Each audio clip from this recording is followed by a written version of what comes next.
Terima kasih kerana masih terus setia di Iris.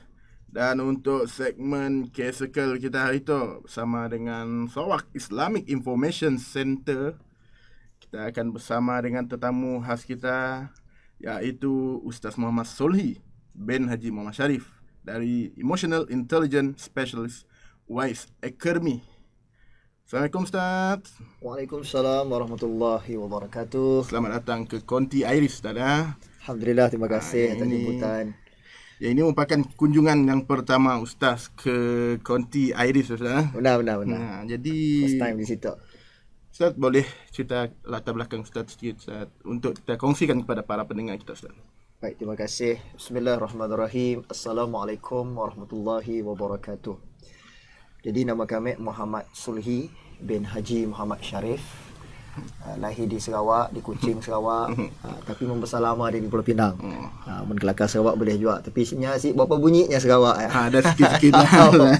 Dah lama membesar di Semenanjung lah, di Pulau Pinang.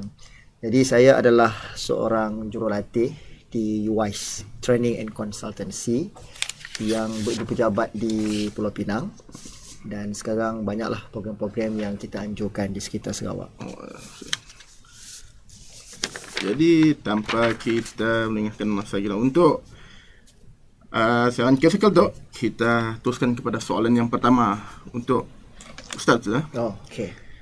Kita selalu berpegang kepada kenyataan bahawa kehebatan sesebuah masyarakat diukur kepada kehebatan tamadunnya. Jadi apa pandangan Ustaz? Okey, terima kasih Syafiq. Bicara kita pada hari ini ialah berkaitan dengan sejarah dan juga tamadun. Untuk mengisi ruang dalam K-Circle daripada Sarawak Islamic Information Center. Jadi perbincangan kita pada kali ini adalah berkisah tentang bagaimana manusia itu hidup di dunia ini dan menjadikan mereka itu bertamadun. Jadi tadi Syafiq tanya kehebatan sesebuah masyarakat ataupun satu umat itu, seringkali manusia mengukur dia pada kehebatan tamadun itu sendiri. Jadi apa pandangan saya?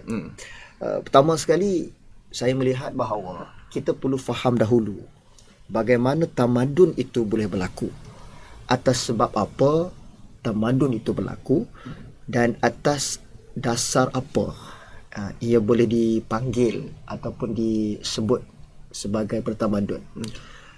Ada tamadun yang berada dalam situasi masih lagi jahiliah. Ada tamadun yang diberkati oleh Allah Subhanahu wa taala, dan kita akan lihat dua perbezaan ini dan apakah persamaannya. Baik, kita cerita dulu tentang tamadun yang masih lagi jahiliah. Sebagai contoh, bangsa Ad yang tinggal di Iram. Mereka ini pakar dalam bidang membuat tiang, atau Al-Quran merekodkan sebagai Al-Imad. Bagaimana Quran mengiktiraf kehebatan mereka ini. Tidak ada mana-mana masyarakat atau tidak ada mana-mana manusia yang memiliki kepakaran seperti mana kaum Ad ini. Allah Ta'ala sebut, A'udzubillahi minasyaitonirrajim, Alam tara kaifa fa'ala rabbuka bi'ad irama zatil imad.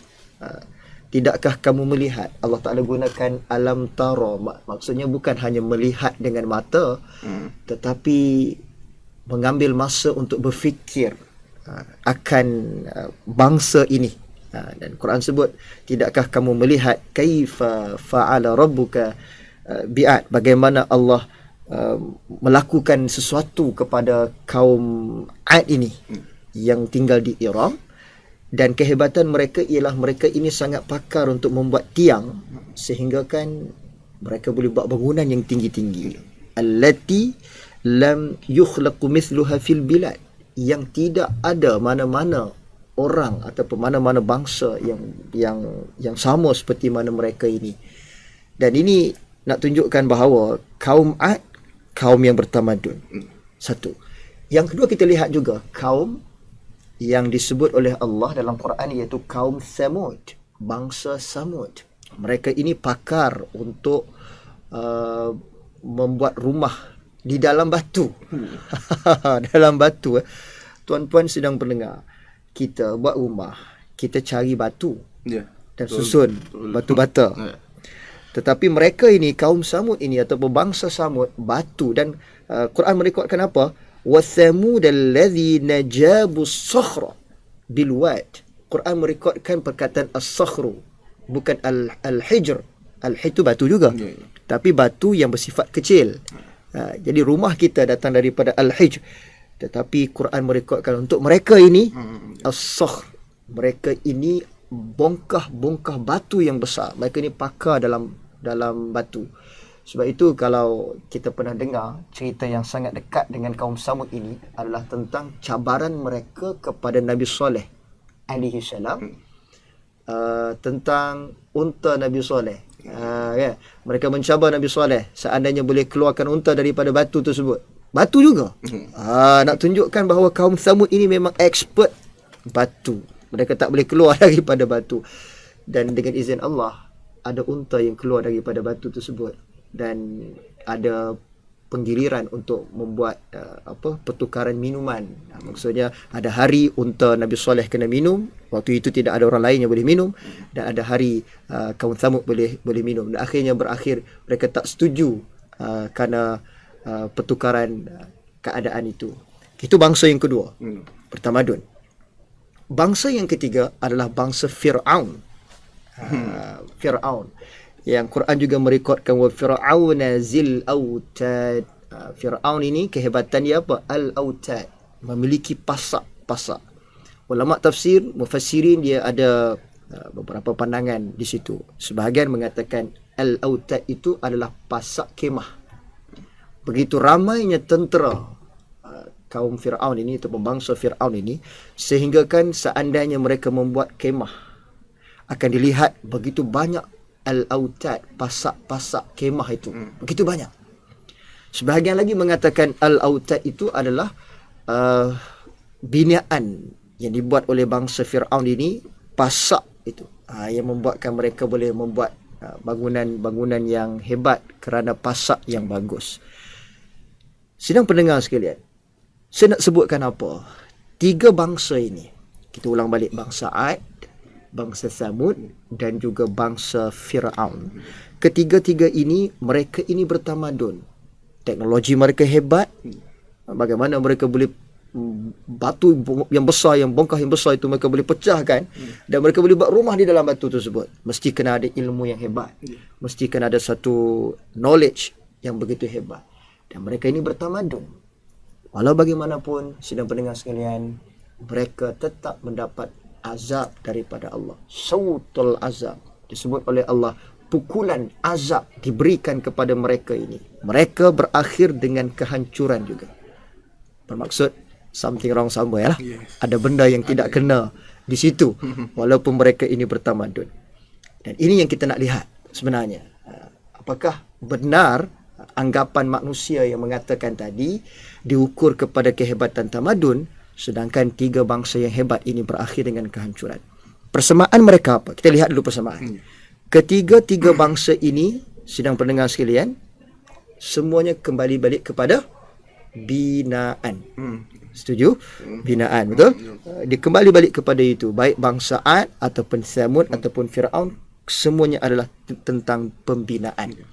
Dan bukankah ini, hari ini, indikator sebuah tamadun hari ini adalah kepada pembinaan. Betul. Satu negara ataupun satu negeri yang memiliki bangunan yang hebat-hebat, yang tinggi-tinggi, dikatakan ini bertamadun ini. Dan diiktiraf oleh dunia ataupun disebut kepada dunia, lihatlah kami ini bangsa yang bertamadun kerana bangunan kami yang tinggi-tinggi, so on. Dan rupa-rupanya Al-Quran datangkan surah Al-Fajr ini untuk menjelaskan kepada kita bahawa ayat ini dia mencabar orang-orang Quraisy pada saat itulah di Mekah untuk berfikir. Sebab apa, sidang pendengar? Sebab bangsa Quraisy di Mekah, rumah mereka ini daripada tanah liat sahaja. Rumah mereka bahkan ada yang datang daripada kemah saja. Arab Badui, mereka buat kemah saja di padang pasir. Ada batu besar, ada tiang yang hebat, ada yang pasak, tidak ada. Just like that sahaja. Dan rumah bangsa Ad, kaum Samud, kaum Fir'aun lagi hebat daripada orang Quraisy pun dihancurkan oleh Allah begitu sahaja. Ini kan pula tanah liat ataupun kemah. Ini satu isyarat yang Allah nak tunjukkan. Sebab itu apabila datangnya kerajaan Islam di Madinah, tamadun itu mula diberkati oleh Allah dan kesannya ia bertahan dengan sangat lama, bahkan memberikan manfaat. Kerana adanya kerajaan Islam di Madinah itu memberi manfaat kepada sekalian alam. Jadi apa bezanya? Ini yang penting. Apa beza tiga bangsa tadi yang hebat-hebat berbanding dengan kerajaan Islam di Madinah yang juga disifatkan sebagai bertamadun? Dua-dua bertamadun, tapi yang awal tadi hancur. Tetapi untuk tamadun kerajaan Islam di Madinah kekal lama. Bezanya ialah membebaskan diri daripada jahiliyah. Hari ini kita boleh saja hidup di zaman moden. Ya, kita boleh kata kita bertamadun, tetapi belum tentu kita sudah bebas daripada belenggu jahiliyah. Saya sifatkan jahiliyah moden. Jadi saya saya tertarik dengan jahiliyah moden yang disebut oleh Ustaz tadi. Jadi apakah yang Ustaz cuba maksudkan dengan jahiliyah moden? Okey, sebab ramai orang sebut bila kata perkataan jahiliyah ni datang daripada jahil. Jadi jahil ni ialah kalau Syafiq rasa apa jahil? Bodoh. Tidak ada ilmu. Tidak ada ilmu, tidak ada kepakaran yang tentu. Maka kita berkata jahil. Sebenarnya jahiliyah bukan bermaksud begitu. Dan bila kita sebut Arab jahiliyah, bukan bermaksud orang Arab yang tidak ada ilmu. Ini satu mentaliti ataupun satu fikrah yang salah. Orang Arab dahulu banyak ilmu mereka. Banyak. Kalau tidak, bagaimana mereka boleh bergerak di padang pasir daripada Syam menuju ke Yaman, Yaman naik semula ke Syam dalam keadaan tidak pernah sesat. Si ada Waze pada waktu si ada Google Maps, si ada apa-apa nak. Tapi tidak pernah sesat. Mesti mereka ada ilmu. Ilmu apa yang mereka ada? Membaca bintang. Jadi adakah mereka ini jahil?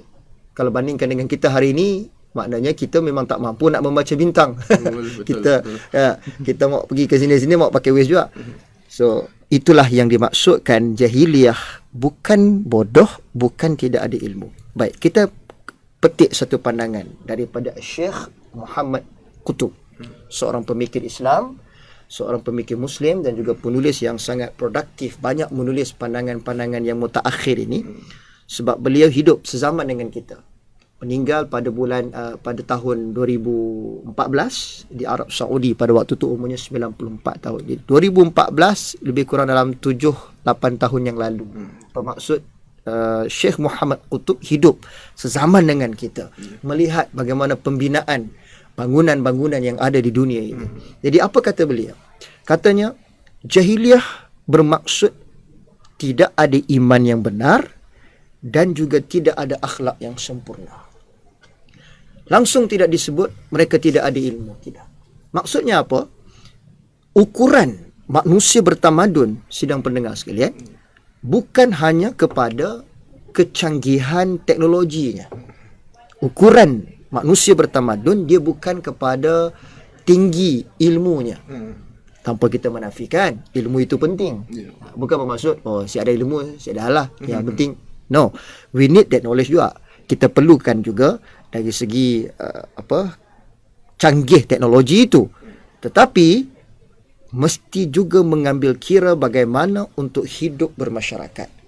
Kembali balik kepada definisi jahiliyah moden yang disebut oleh Syekh Muhammad Qutub, tiada iman yang benar, maknanya ada masalah dengan Tuhan, ada masalah dengan Allah. Dan yang kedua ialah tiada akhlak yang sempurna, maknanya bermasalah dengan manusia.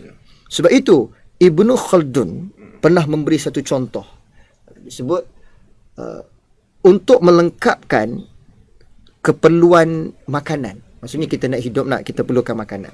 Untuk melengkapkan keperluan makanan atau pakaian kita untuk menutup aurat kita, dan juga untuk nak membina rumah kediaman kita, memerlukan sumber yang pelbagai dan juga kepakaran yang berbeza. Dan mustahil manusia memiliki semua itu pada dirinya, seorang diri. Mustahil. Termasuklah juga untuk memerlukan hajat kepada pekerjaan yang berlainan dan wajib juga untuk digabungkan dalam satu kerjasama untuk exchange kepakaran tersebut. Maksudnya apa? Hidup bersendirian dan berasingan tanpa berhubung antara satu sama lain, they have no connection each other, dan tidak akan melengkapkan semua ini. Tak akanlah sampai hajat untuk nak dapatkan makanan, nak akses begini, tidak ada. Sebab itu manusia mesti hidup dalam keadaan bermasyarakat.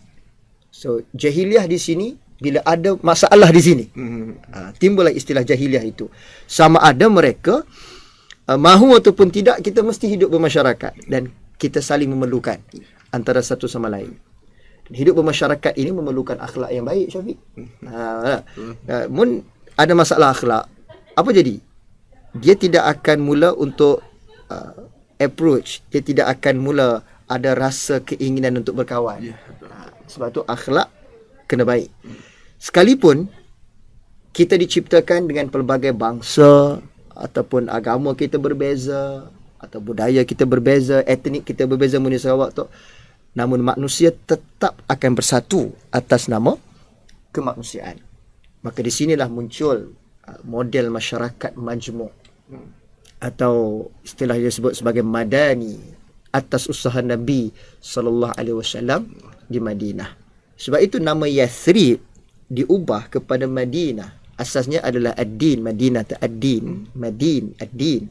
Atau juga disebut sebagai Madinah itu madani atau hadarah, iaitu satu konsep tamadun manusia yang sebenar, memanfaatkan kebijaksanaan manusia, ilmu yang ada pada manusia, kepakaran yang ada pada manusia, membangun bersama-sama dengan manusia yang lain yang ada di sekelilingnya, tapi asasnya sama, iaitu mesti ada Rabbi, mesti ada Tuhan, Allah sebagai asas pembangunan satu-satu masyarakat tersebut.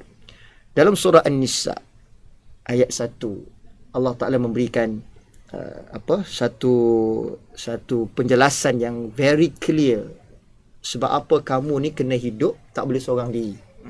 Ada sebab. Bagaimana Allah sebut? A'udzubillahi minasyaitonirrajim.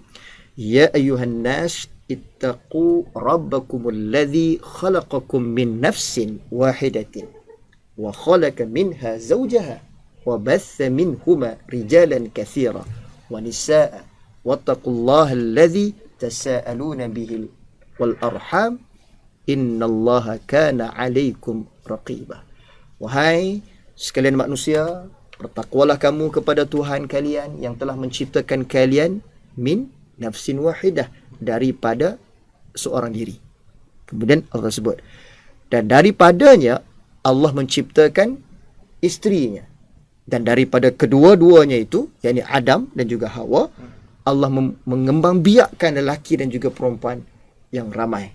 Dan bertakwalah kepada Allah yang kamu selalu meminta dan menyebut-nyebut namanya, dan peliharalah hubungan silaturrahim. Sesungguhnya Allah selalu menjaga dan mengawasi kalian. Ayat ini very clear.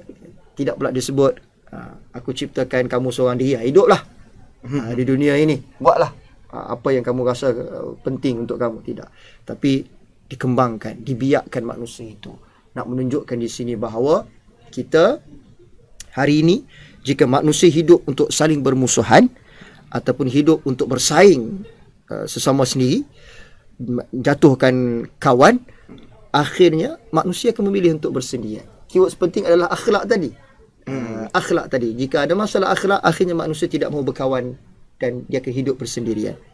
Istilah apa? Antisocial. Tak suka berkawan. Puncanya kembali balik kepada tadi. Sebab itu, inilah yang dikatakan sebagai zaman jahiliah moden. Kita ada bangunan yang hebat, tapi dari segi kemanusiaan, dari segi akhlak, kita bermasalah. Jadi ada antara perkongsian untuk segmen kesekal kita, iaitu dengan tajuk Peace and Unity. Dan lepas tu kita akan kembali lagi dengan soalan-soalan yang lain. Teruskan kesetiaan kita hanya di Iris Internet Radio Islamik Sarawak. Menang steady. Alhamdulillah, terima kasih kerana masih terus setia di Iris bersama kami Syafiq dan juga tetamu jemputan kita iaitu Ustaz Muhammad Solihi bin Haji Muhammad Sarif untuk segmen kesekal kita. Jadi Ustaz, kita teruskan ke soalan yang seterusnya, iaitu lalu apakah resepi terbaik menurut Ustaz untuk membentuk masyarakat yang bertamadun tanpa jahiliahnya, sebaliknya dirahmati Allah? Baik, satu soalan yang bagus. Apabila kita memohon atau mencari resepi, kita mahu bertamadun, tapi kita tidak mahu tamadun yang bersifat jahiliyah. Jahiliyah seperti mana yang kita bincangkan tadi lah. Bukan jahiliyah tidak ada ilmu, bukan jahiliyah bodoh. Sebab jika tidak ada ilmu, Ad, Samud, Fir'aun, mereka hebat. Tapi akhirnya hancur tamadun itu. Sebaliknya yang kita inginkan ialah tamadun yang bersifat atau memiliki rahmat daripada Allah. Allah redha dengan tamadun itu. So, apakah resepinya? Resepinya adalah iman. Inilah jawapannya. Iman menjadi syarat pertama bagi menyatukan umat manusia ini supaya bertamadun.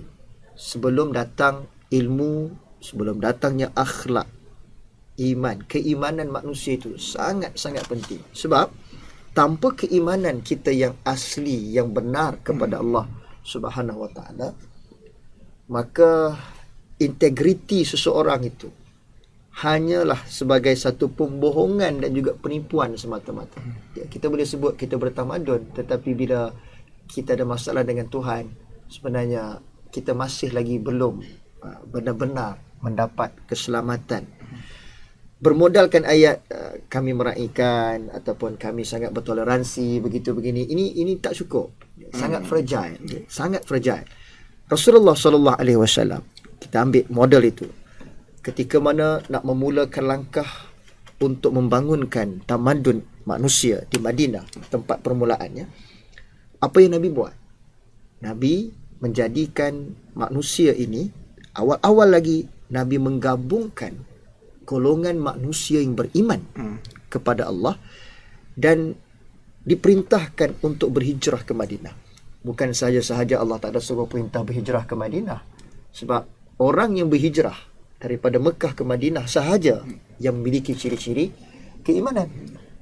Bayangkan nak tinggalkan harta benda, kalaupun boleh bawa mungkin hanya terhad sebab nak naik unta kepada yang mampu dengan unta, yang mana yang berjalan kaki, berapa banyak sangat yang kita boleh bawa. Tinggalkan harta di Mekah. Dan apa jadi dengan harta di Mekah itu? Pemimpin-pemimpin Quraisy ambil begitu sahaja. Jadi nak tinggalkan kerana semata-mata kerana Allah. Sebab itu filtering berlaku di situ.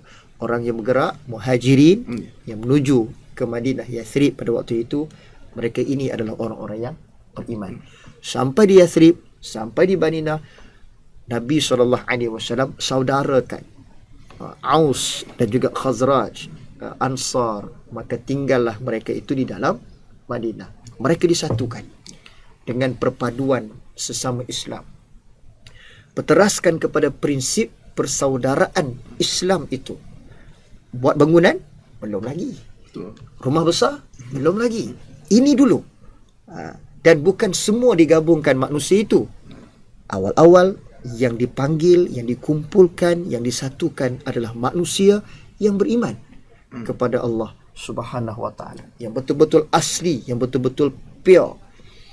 Dan inilah dia sebab kenapa Nabi buat, iaitu untuk menghapuskan kebanggaan diri, untuk membuatkan manusia itu merasakan yang mana yang mungkin fanatik dengan perkauman atau fanatik dengan kekeluargaan. Dan inilah yang menjadi kebanggaan kepada orang Arab pada waktu itu.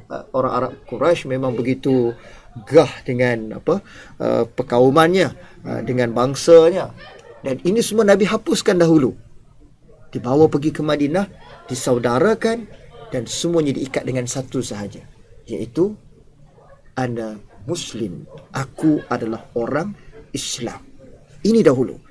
Kemudian barulah disertai oleh golongan-golongan yang bukan Islam, yang lain, ya, yang bersedia untuk berada di bawah kepimpinan Nabi sallallahu alaihi wasallam.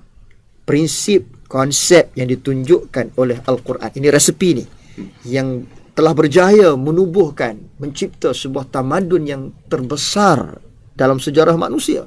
Ini sejarah, kita tak boleh nafikan, ini fakta. 2/3 dunia Islam mekar di dunia. Bahkan inilah tamadun yang paling lama bertahan di atas muka bumi. Sejarah telah membuktikan ketika mana Itali masuk ke Libya kan, mereka membunuh dengan zalim orang-orang yang ditahan. Mereka dah ditahan, dah berada dalam kem tahanan, dibunuh lagi. Ketika mana Perancis, ini sejarah juga, ketika mana Perancis masuk ke dalam Algeria, lebih 1 juta orang rakyat dibunuh, diseksa tanpa sebab. Dan ketika mana Kristian mengambil balik Andalus kan di Spain kan, kejam layanan kepada orang Islam di sana, termasuk juga orang-orang Yahudi juga dibuang, dihalau, dikeluarkan. Tetapi ini fakta ni. Tetapi ketika mana hampir 900 tahun Islam berada di Eropah, gereja besar yang ada di kota Andalus tak pernah dirobohkan sampailah ke hari ini. Nak tunjukkan apa?